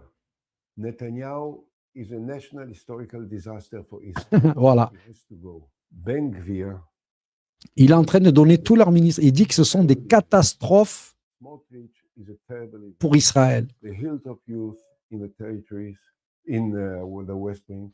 Et les mecs, ils vont sur tous les plateaux, ils racontent ça. D'ailleurs, même à l'époque, comment il s'appelle, Jacques Chirac ne le croyait pas déjà, le Netanyahou. Netanyahou, Jacques Chirac lui dit, on va voir la citation à l'écran d'ailleurs, Jacques Chirac lui dit « Je ne crois pas à un mot qui sort de votre bouche, toute votre politique, on le voit ici, consiste à provoquer les Palestiniens. » C'est à raconter de votre... Jacques Chirac, déjà Netanyahou disait « Mais on ne te croit pas du tout, toi. Toi, tu es un bouffon. » Et d'ailleurs, il y avait d'autres bouffons, même Macron. Regardez la position de Macron. Que se passe-t-il au sein du gouvernement? Ils sont tous en train de se désavouer des crimes commis par Israël. Sentent-ils le vent tourner? Restez bien accrochés parce que je vais tout vous expliquer. Le président Emmanuel Macron lâche une bombe en disant que ce qui se passe est inacceptable et ce que fait le gouvernement israélien est une honte. Je vous invite à écouter, c'est très intéressant. C'est un drame humanitaire et c'est inacceptable. Moi, mon boulot, c'est de tout faire pour que ça s'arrête. J'ai vu des femmes, des enfants blessés, une femme, la colonne vertébrale qui avait été brisée, qui a passé 6 mois sans soins. J'ai vu toute l'aide que la France, tant d'autres pays acheminent, qui était à la riche, qui était là, bloquée par les Israéliens. Et donc, ce que fait aujourd'hui le gouvernement de Benjamin Netanyahou est inacceptable. Vous imaginez ce qui se passe? Il n'y a pas d'eau, il n'y a pas de médicaments. Ah, c'est devenu le VRP de Gaza, lui. Ah, mais c'est juste parce qu'ils veulent se débarrasser de Netanyahou. Il n'en a rien à foutre de Gaza, Macron. Et le CRIF et tous ces trucs-là, ils font aussi diviser entre eux. Vous avez BHL qui est à fond derrière Netanyahou et puis vous avez Attali qui est contre-opposé. Division totale. Et du coup, ça fait le bonheur de tout le reste, et notamment des Palestiniens. Parce que les Palestiniens, dans leur souffrance totale, vous croyez qu'ils ne sont pas en train de voir une forme de miséricorde de Dieu que de voir ceux qui les voient et qui les mettent dans la souffrance totale, souffrir à leur tour. C'est incroyable. Donc ce Macron bouffon qui n'en a rien à foutre, mais il dit quand même des paroles très vraies. Il dit c'est inacceptable, il a raison. Il a raison. Parce que là, il n'est pas en train de bouffonner, il est en train pour une fois de dire la vérité. Pour une fois. Et d'ailleurs, ça va même se conclure, comme l'avait dit Trump à son temps, la reconnaissance d'un État palestinien qui, évidemment, ça se tire entre ceux qui veulent et ceux qui ne veulent pas. Dans le monde entier également avec vous. Et Thierry Breton, ancien commissaire européen, je disais que dans votre portefeuille, vous avez la question de la défense. Première réaction française, celle du ministre des Affaires étrangères, Jean-Noël Barrot, qui réagit à l'instant. Regardez ses propos justement sur X. La France a pris connaissance avec préoccupation des frappes menées cette nuit par les États-Unis d'Amérique. La France n'a participé ni à ces frappes, ni à leur planification. Elle exhorte les parties à la retenue pour éviter toute escale susceptible de conduire à une extension du conflit. Thierry Breton. La France qui veut faire la guerre à Poutine. La France qui reconnaît à Israël tous les droits de se défendre et qui lui fournit des armes et tout. Pourquoi elle n'y va pas là maintenant? C'est quoi ce bouffonnage là? Là, tu peux y aller maintenant. Tu voulais faire la guerre. Tu es à l'Iran, ils sont là, ils envoient des trucs. Tu peux y aller. Eh bien, ça, c'est ce qu'il vient de dire aujourd'hui. Mais qu'est-ce qu'il a dit hier? Qu'est-ce qu'il a dit hier? Vous savez ce qu'il a dit hier? Il a dit complètement l'inverse. Écoutez. Donc, si Israël devait être attaqué dans le cadre d'une représaille par l'Iran, la France, compte tenu de ses emprises, et si elle était en situation de le faire, participerait aux opérations de protection et de défense d'Israël. Donc, si Israël devait être attaqué... Mais elle a été attaquée. Pourquoi tu fais rien? Ça, c'est ce qu'il a dit il y a 4 jours, 5 jours. Et ce que je vous ai mis tout à l'heure, c'est ce qui a été fait hier. Aujourd'hui, pardon. Les Américains ont attaqué. Ils ont dit non, non, nous, on n'y est pas, les gars. On n'y est pour rien. Parce que c'est toujours ce que je vous disais. Ils deviennent schizophrènes. Les rapports de force entre faire plaisir à l'un et aux autres, et tout ça dans un jeu combinant. Donc, il est obligé de dire tout et son contraire en l'espace de 2 jours. C'est comme ça que ça fonctionne. Donc là, ce désir de voir Netanyahou se barrer, il est réel. Mais protéger Israël, c'est réel aussi. Donc, c'est quoi en fait le message? On protégera Israël, mais pas Netanyahou. On soutient l'État d'Israël, mais pas Netanyahou. C'est là la nuance. Ils seront prêts, ils peuvent attaquer l'Iran et ils peuvent défendre lorsqu'il s'agira de défendre l'existence même d'Israël. Mais ils ne défendent pas du tout l'existence de Netanyahou. Vas-y, démerde-toi. C'est ce que l'on voit. Et les Israéliens, ils sont là avec leurs dames de fer, leurs dames de plastique. Ils sont là toute la journée à essayer d'arrêter des trucs qui n'arrêtent pas, et ça leur touche. Et au niveau, alors ça c'est une pépite, au niveau de l'ONU, regardez la classe des dirigeants du monde. Séquence choc qui s'est jouée il y a quelques minutes devant l'Assemblée générale de l'ONU. Regardez, Benjamin Netanyahou arrive et pour boycotter son discours, des diplomates décident de quitter la salle alors que le Premier ministre va s'exprimer. Évidemment, un départ tonitruant pour dénoncer la politique de Benjamin Netanyahou, non seulement au Liban, mais aussi dans la bande de Gaza. Mais le chef du gouvernement israélien ne s'est pas laissé déstabiliser. Il reste... Ah, il a fait un discours devant 10 personnes. Ah ouais, ben ça c'est leur capacité. De toute façon, à s'en foutre de tout. Ouais. Même il n'y a personne. Juste il a l'ONU, il parle, c'est bon, il sait qu'il y a des caméras et que ça arrivera. Donc lui, il a dit c'est des mensonges, c'est du pipeau et tout. C'est-à-dire, évidemment, il fait du casar, du sion. Ça, toute leur existence est basée sur l'usurpation et la trahison, la traîtrise et tout ce que tu veux. Donc, c'était à l'ONU. C'est-à-dire, à l'ONU, les gens sont levés. Donc, qui soutient encore Netanyahou? Ben oui, les comme lui, les fous furieux, les Ben-Gvir et compagnie. Oui, c'est vrai. Mais les autres, il y a longtemps qu'ils ont arrêté de le soutenir. D'ailleurs, on commence à entendre des voix partout. Là, nous sommes en Turquie. Le président turc Recep Tayyip Erdogan a prononcé un discours d'une rare virulence contre Israël et son premier ministre Benjamin Netanyahou. Il l'accuse d'être le principal obstacle à la paix au Moyen-Orient, affirmant que ces choix risquent d'entraîner la région, voire le monde entier, vers une catastrophe majeure. Erdogan estime que les attaques israéliennes, notamment contre l'Iran, visent à empêcher toute solution diplomatique et à aggraver les tensions. Selon lui, les conditions de vie des 2 millions de Palestiniens à Gaza, je cite, sont pires que celles des camps de concentration nazis. Il affirme aussi que les ambitions israéliennes ne se limitent pas à la Palestine. Il les accuse de chercher à déstabiliser la Syrie, le Liban et l'Iran. Face à cela, Erdogan... Alors, on est habitué aux déclarations d'Erdogan et en même temps, quel bouffonnage, quoi. Mais bon... les rapports de force étant celles qu'ils ont si, ils ont essayé de le dégager, coup d'état militaire et tout. Il a été obligé d'éliminer 10 000 opposants chez lui. Mais bon, opposants que, évidemment, je lui reconnais tout à fait, parce qu'ils étaient prêts à l'éliminer. Donc, c'est tous les mouvements BHL, les mouvements Printemps arabe et tout ça. Donc, c'est pas pour les 10 000 qui ont voulu faire une révolte. C'est comme ça, en France, vous faites une rébellion, ben, c'est normal, on vous attrape, allez à la guillotine. C'est comme ça que ça se passe. Mais il est frileux, il fait des déclarations de malade et il a tous les accords, etc., etc. Mais bon, reconnaître que c'est ce qui se passe en ce moment, ces déclarations, dans le monde entier, il y a cette détestation de Netanyahou et le fait de lui dire « mais casse-toi ». À tout son sens. Moi, ça ne m'étonne pas que Netanyahou ait cédé à la tentation de profiter de la situation. Il est en position de force, comme jamais. Il a besoin de rester en guerre perpétuellement, sinon il sera en prison. Donc, il a besoin de la guerre. Et dans autant c'est sur la question palestinienne, il a une politique tellement répugnante que ça gêne même les Juifs qui ne veulent pas être solidaires d'Israël, mais sur Hezbollah, sur l'Iran, sur le Hamas, même les gens les plus désireux de trouver un compromis territorial ne sont pas mécontents, en fait. Vous voulez dire que c'est vraiment la guerre de Netanyahou, Oui. les bombardements, etc. Ce sont les bombardements de Netanyahou? Oui, regardez les arguments qui tournent là. L'Iran va avoir la bombe nucléaire dans 15 jours, on l'entend depuis 15 ans. Donc pourquoi maintenant?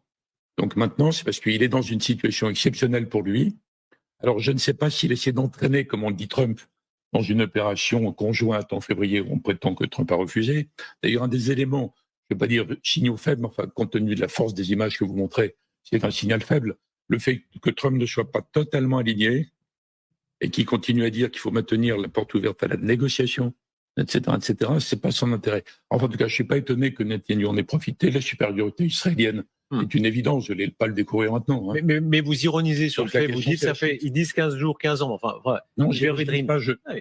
Si c'était la France, on le dit sans arrêt. Si c'était la France. Alors, Hubert Védrine, qui est un ancien responsable, dit quelque chose de très vrai. Netanyahou a besoin d'être toujours en guerre, sinon il serait en prison. Donc, une fois que tu as tout brisé, tout cassé à Gaza, il faut bien que tu trouves un autre ennemi. Donc, ceux qui diraient pourquoi l'Iran, pourquoi les Israéliens, ben, c'est tout simplement pour la survie de Netanyahou. C'est pour ça qu'ils ne le suivent pas, pour une partie d'entre eux. Parce qu'ils savent qu'il est grillé, le mec. Mais évidemment, grillé ne veut pas dire, et il a des soutiens, il a des appuis. C'est avec le temps. Mais petit à petit, vous allez voir, tout va se mettre dans l'ordre. D'ailleurs, qu'a dit la CIA? La CIA a dit l'Iran n'a pas de bombe atomique. Et donc, quand Macron il dit il faut aller vers une paix, et les gens ils disent comment ça, une paix? Il faut que tu accélères.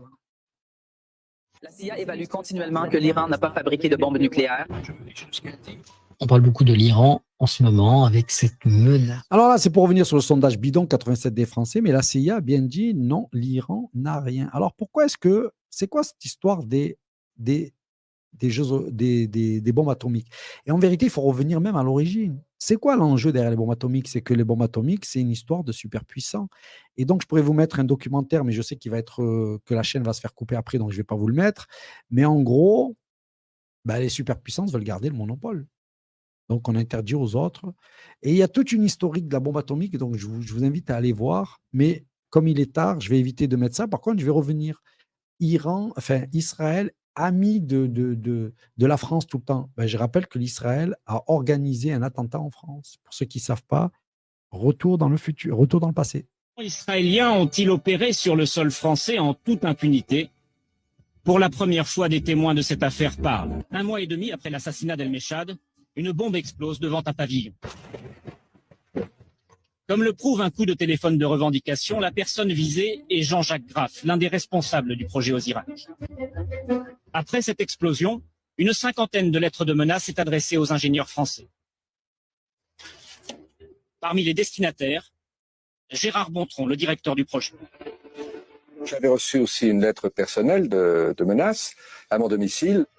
La lettre reçue par les ingénieurs français est explicite. Les lettres sont signées du Comité de sauvegarde de la Révolution, un groupe islamiste inconnu. Là encore, comme après le sabotage de la Seine-sur-Mer, il s'agit de brouiller les pistes en faisant croire, cette fois, à une action islamiste. Mais lorsqu'ils passent aux menaces téléphoniques, les agents du Mossad ont du mal à se faire passer pour des terroristes arabes. À 2 heures du matin, j'ai été réveillé par une personne qui, s'exprimant avec un évident accent arabe, a répété en gros les menaces qui étaient dans les courriers que j'avais reçus. Et je l'ai fait répéter pour essayer d'en tirer plus de renseignements, et l'accent arabe a disparu, puis il m'a dit « Oh, puis vous m'avez bien compris, terminé ». La ligne n'était pas sur écoute, impossible à l'époque de retracer l'appel. Pour les lettres de menace, en revanche, la DST trouve une piste. C'était bidon, hein. Ne nous faisons aucune illusion. L'explosion est due effectivement au service de renseignement, au service secret d'Israël. Ça, c'est sûr. Oui, c'est sûr. Nos sources d'information aussi. Et nous avons su qu'effectivement, à partir de là, les lettres étaient rédigées. Alors là, c'est la DST, les services secrets français. Les Israéliens ont-ils opéré sur le... Donc vous avez vu, il y a eu des opérations menées en France d'attentats, mais qu'on ne dit jamais, et évidemment qui arrangent tout le monde. Donc ça, c'est pour dire que, encore une fois, l'histoire, c'est incroyable, ils réécrivent l'histoire comme ils veulent. Alors, on va continuer à en accélérer cette fois-ci pour voir justement qui soutient dans ce cas-là les Israéliens, qui ne les soutient pas, mais un petit rappel en France.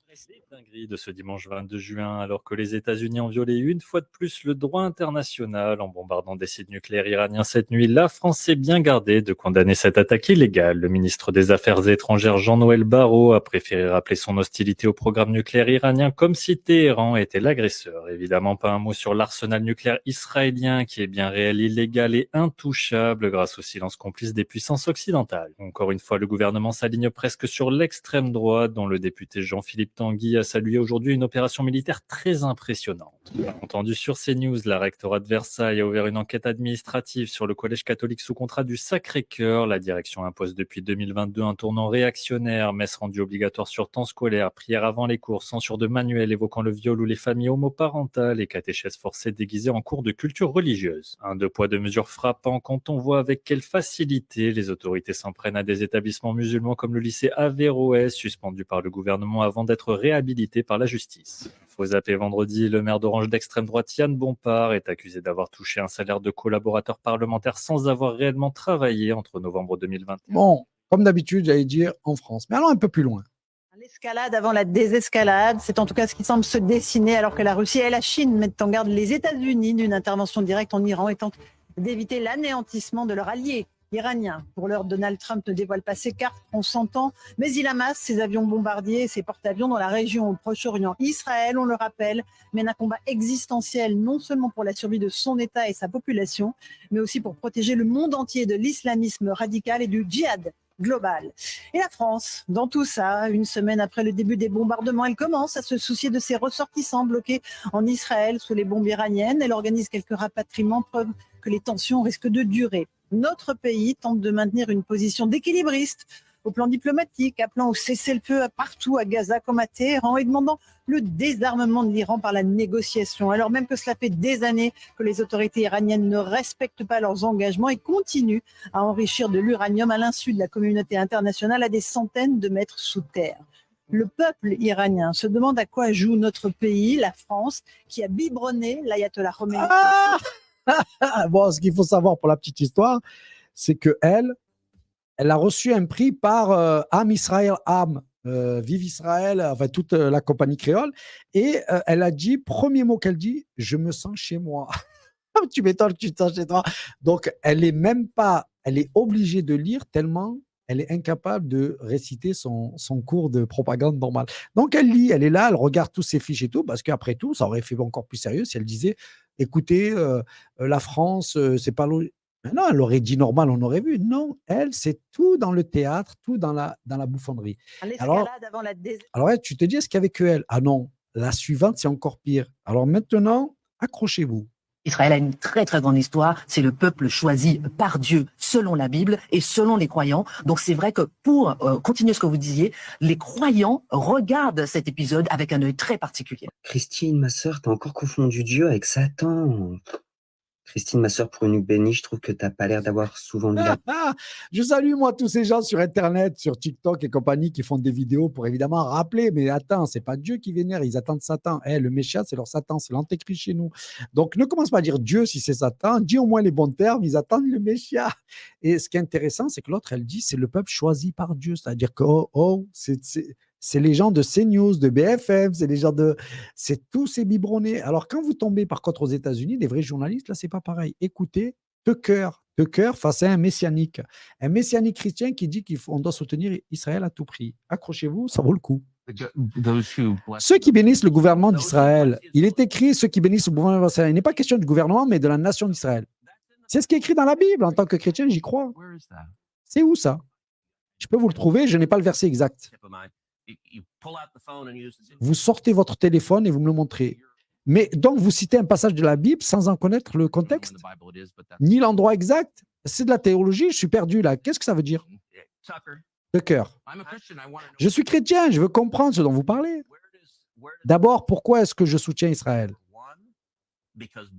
Parce que bibliquement, nous devons soutenir Israël. Mais ensuite... Mais attendez, vous êtes sénateur et maintenant vous parlez théologie. Moi aussi, je suis chrétien et j'ai des droits. En tant que chrétien, nous sommes censés soutenir l'État d'Israël. Vous nous ordonnez ceux qui bénissent le gouvernement d'Israël. Incroyable. Vous avez vu la différence entre Ferrari et l'autre bouffonne? Et eux, là, Je lui dis, mais attends, mais c'est écrit où? L'autre, il est incapable de parler, il est incapable de montrer, il est incapable de rien faire. Donc, c'est quoi ce truc qui dit que la Bible dit on doit soutenir Israël? D'où c'est écrit ça? Et là, vous voyez, vous dites quand même, il y a une différence entre nous. Eh bien, vous avez Candy Owens. Vous vous rappelez la Candy Owens? Eh bien, elle vient de s'opposer à Trump aussi violemment. Bravo à elle. Et vous avez tout un établissement qui est contre Trump. C'est-à-dire que Trump vient de lancer des attaques sans le Congrès, sans même son... En fait, à part l'AIPAC, tout le monde était contre et tout le monde n'était pas d'accord et tout le monde n'était même pas au courant. Et c'est là où vous voyez la puissance de l'AIPAC. S'il passe par les trucs classiques, ça va être une boucherie. Alors, on enlève tout ça. Oui, ils diront qu'il a agi comme ça, mais on ne va pas montrer ce cinéma à tout le monde. Et là, c'est ce que vous avez vu, c'est ça. Donc, vous avez tout un mouvement messianique qui essaye même d'être expliqué au niveau de la France, avec Polony, par exemple. Mais il y a aussi le poids des évangéliques dans son électorat. Les évangéliques qui sont convaincus que, d'abord, en effet, une apocalypse va se révéler et que Israël est le peuple élu qui, à sa place, le grand Israël biblique, doit se déployer. C'est-à-dire, c'est l'électorat de Donald Trump, ce ne sont pas que les isolationnistes. Et son ambassadeur en Israël, son ambassadeur à Jérusalem, Mike Huckabee, est un pasteur fondamentaliste qui appartient à cette tradition d'apocalyptique. Si vous voulez, et donc, lui qui est pour le développement des colonies dans toute la Cisjordanie, etc., à partir d'une interprétation particulière du Pentateuque. Voilà. Merci d'avoir l'explication. Donc, vous avez vu, Trump était obligé de faire une petite attaque. Alors, vous allez me dire, grosse attaque. Non, petite attaque. Une attaque dans laquelle tu passes et tu rases tout, tu dévastes tout, c'est une grande attaque. Une attaque dans laquelle tu as cassé des rochers et tu as brisé quelques petites montagnes, ce n'est pas une grosse attaque. Donc, c'est bidon, mais en même temps, ça répond à des exigences qui sont logiques et classiques. C'est-à-dire, il faut sauver la face. Même si tout le monde va voir le bidonnage, c'est le cas. Mais il y a encore plus. Alors, quand on pose la question au messianique, c'est la fin des temps? Est-ce que c'est la fin des temps? Est-ce que pour vous, c'est la fin des temps? Oui, sans aucun doute, nous sommes à la fin des temps aujourd'hui. Dans Masechet Sota, comme j'en ai parlé. Alors, il explique que dans les livres, en fait, le fait que tout le monde soit contre Israël, le fait qu'une partie d'Israël soit détruite, c'est une bonne chose, c'est la fin des temps. Donc, lui, il est toujours content, lui. Quoi qu'il arrive, il est content, lui. La moitié d'Israël est en flammes. Oh, c'est bon, c'est la tradition qui se fait. Israël qui brûle tout le monde. Oh, c'est la tradition qui se fait, c'est la logique qui se fait. Donc, il n'est jamais perdant. Donc, il a toujours les mots pour dire, ouais, à la fin, tout est bien pour nous. Qu'on morfle pas. De toute façon, c'est dans les livres, c'est comme ça, etc. Bon, c'est un message à voir. Mais il y a d'autres aussi choses très intéressantes à comprendre dans la télé. À ses côtés, Yair, 20 ans, qui fera bientôt son service militaire. Il a soif de vengeance. Nous devrions tuer chaque homme, chaque femme et chaque enfant qui va aider le Hamas. Nous allons les tuer, même un bébé. Ils ne comptent pas s'arrêter à Gaza. Ce sont tous des ennemis, juste là, pas seulement à Gaza. Gaza n'a fait que le prouver. Depuis 1 mois, Suzanne ne peut sortir de la maison que 3 fois par semaine, 1 heure le matin et 1 heure le soir. Juste devant chez elle, les soldats montent la garde. Ce confinement est imposé à 11 des quartiers de la ville palestinienne. Nos enfants ne vont pas à l'école, on ne peut pas sortir travailler, dit Suzanne.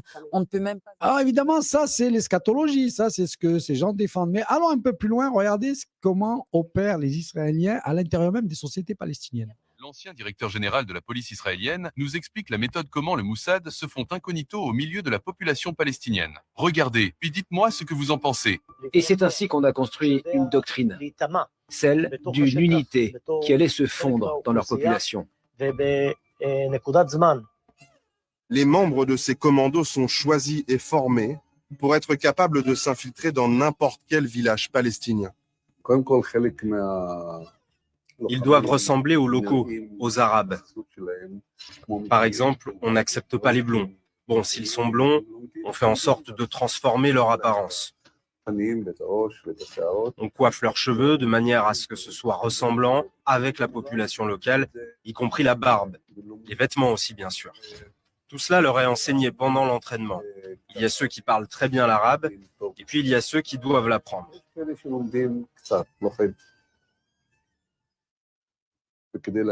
Ensuite, alors, vous voyez, donc, ils ont des techniques d'approche au sein des populations et Au niveau des plateaux, évidemment, ce n'est pas ça qui va choquer. Ce qui va choquer, eux, c'est plutôt la question morale. Et là, c'est assez marrant. Écoutez.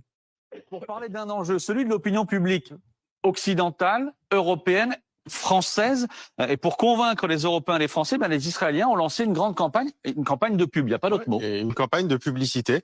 Ça fait maintenant quelques jours que sur les réseaux sociaux, il y a pas mal d'internautes qui s'étonnent de voir, avant de visionner la vidéo de leur youtubeur préféré, de voir apparaître des publicités. Vous le voyez en bas de l'écran, sponsorisées par le ministère israélien des Affaires étrangères, une publicité qui donc défend Israël et qui légitime les attaques israéliennes. Donc Israël, ils sont en train de faire ce genre de choses.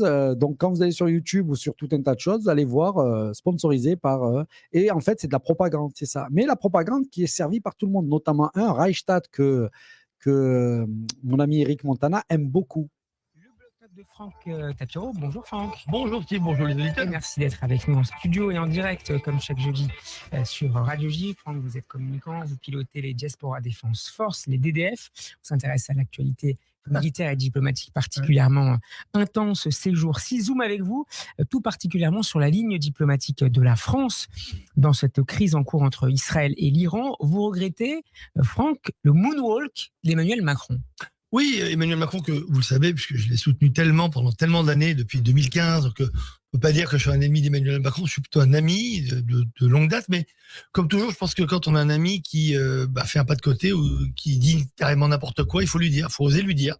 Même si c'est le président de la République, j'ose lui dire, je lui dis depuis maintenant assez longtemps. Qu'est-ce qui vous a gêné dans les dernières prises de parole, notamment hier d'Emmanuel Macron? Parce qu'avant, on était déjà dans le en même temps qu'il l'a fait gagner en 2017, mais qui est totalement improductif depuis quelques années, surtout d'un point de vue diplomatique. Mais aujourd'hui, c'est pas le en même temps. C'est le moonwalk de Emmanuel Jackson. Et c'est quoi le moonwalk? Vous savez, c'est cette fameuse danse qu'a inauguré Michael Jackson il y a une quarantaine d'années, où on croit qu'il avance, en fait, il recule. Et c'est exactement aujourd'hui la partition de la diplomatie française. On avance, oui, nous sommes de soutien d'Israël, nous soutenons le droit d'Israël à se défendre. Et en disant ça, le lendemain matin ou quelques minutes après, on met un tchador noir autour du stand des entreprises israéliennes au Bourget. On dit qu'Israël, finalement, est l'agresseur et qu'aujourd'hui, il faut que les bombes touchent uniquement les cibles nucléaires. Oh, bien sûr, uniquement les cibles nucléaires et balistiques, pas au-delà. Bien sûr. Mais au-delà, ça veut dire quoi? Ça veut dire des violeurs, des gens qui battent les femmes, des gens qui tuent les femmes. Des gens... Donc tout cela, on va les laisser aussi en vie. Non mais je le dis clairement, les gardiens de la Révolution, il faut les laisser en vie. Alors, les gardiens de la Révolution sont ceux qui ont transformé cette théocratie en un mouroir pour les femmes, pour les homosexuels, pour tous ceux qui ne portent pas de voile. Même quand elles le portent, il faut qu'elles le portent complètement, sinon elles sont battues à mort. C'est-à-dire que les bombes israéliennes doivent aussi épargner cela? Bien non. Parce qu'aujourd'hui, Israël fait pas seulement la guerre contre le nucléaire. Il faut une guerre contre le nucléaire déjà pour sa survie, pour la survie de l'Occident, parce que vous le savez très bien, vu l'enrichissement de l'uranium, quand on dépasse 4,5, c'est la limite, on va dire, pour le nucléaire civil. Nucléaire civil. Mais quand on est à 20%, à 30, 40 et à 60%, on peut déjà commencer à fabriquer des bombes qui ne sont pas aussi efficaces que celles avec l'uranium enrichi à 90%, mais une bombe sale. Une bombe sale, ça fait 20, 30 000 morts. Donc, on a envie de laisser ça. Donc, il va falloir considérer, Franck, qu'Israël fait le sale boulot pour le reste du Moyen-Orient, pour les Émirats Arabes Unis, l'Arabie Saoudite, pour l'Europe? Non, parce que moi, je n'appelle pas un sale boulot. J'appelle ça le devoir de l'humanité. J'appelle ça un boulot, au contraire, formidable. C'est le boulot qu'aurait dû faire tous les grands leaders. C'est pas un sale boulot, même si la guerre c'est sale, mais pas contre le nucléaire iranien, pas contre les gardiens de la Révolution. Faut arrêter de dire c'est sale. Ah, moi je pourrais l'écouter pendant des heures, tellement à lui tout seul, il fait la propagande. J'ai même pas besoin de faire autre chose. Hein. Des dizaines de civils qui sont morts, il y a beaucoup de blessés. Oui, dans la religion juive, vous savez, on dit quand quelqu'un veut te tuer, lève-toi et tue-le. Donc encore une fois, c'est pas contre la morale juive, bien au contraire. Si c'est à l'inverse de la morale juive, c'est d'attendre que la bombe nucléaire explose en Israël pour réagir. Ça, on n'est pas dans une guerre préventive, c'est le mot qu'on entend beaucoup sur certains plateaux de télévision. Mais non, une guerre de survie, une guerre existentielle. Et ce qui me sidère, c'est quand on demande à Israël toutes les conditions et qu'on ne les demande pas ni aux Iraniens, ni aux Houthis, ni au Hezbollah, ni au Hamas, ni aux Syriens, ni à l'autorité, enfin la ligne autorité palestinienne. C'est qu'Israël, nous, on doit être conscients pour tout le monde. Je suis obligé d'arrêter au bout d'un moment.